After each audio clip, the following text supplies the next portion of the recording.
It's Wednesday, March 12th, and we are tracking the potential for strong and severe thunderstorms that will impact you Saturday. That area of low pressure developing over towards the Pacific Northwest, and it's going to be tracking eastward, providing a multi-day, multi-state threat for not only strong winds prior to the front, but also bringing impacts for severe storms. Let's talk about Friday real quick, because ahead of the line and ahead of the biggest day, Saturday, we are looking at the potential for strong gusts. That low pressure gets closer to the high pressure that's off the Atlantic coastline, and that could provide the chance for 35 mile an hour gusts through the afternoon Friday.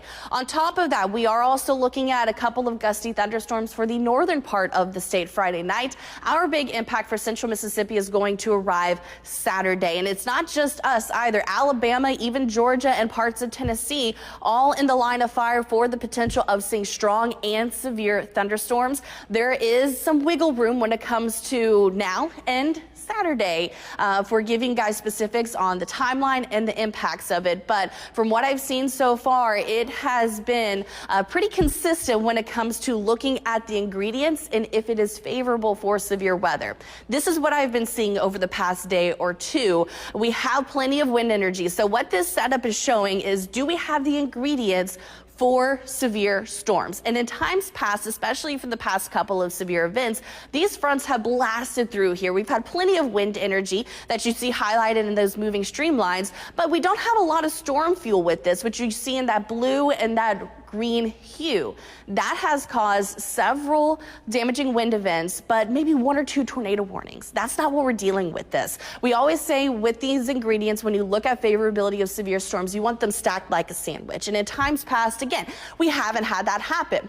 That's not necessarily the case that I'm looking at going into Saturday. So this is Friday itself. Notice we have plenty of wind energy in the northern part of the state and even our northern counties, as well as some of that storm fuel. So that's one of the reasons why Friday evening we could pose the threat for a couple of strong gusty winds, maybe some small hail associated with it. But at this time, our big threat is going to be during the day Saturday.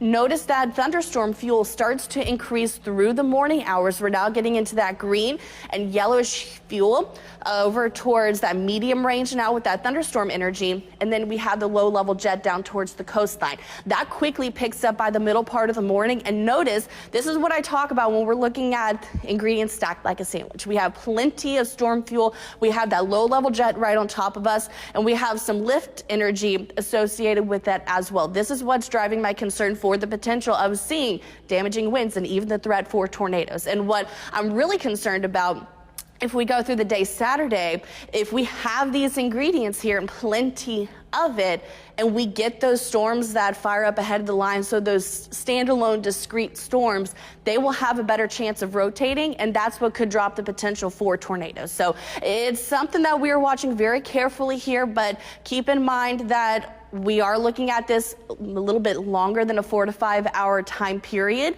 We'll solidify that timeline for you over the next day or two. And again, that slight shift and where all that energy is will be a huge determining factor of if we are right in the bullseye in the line of fire for damaging winds and tornadoes, or if that more significant threat is tossed over into Alabama.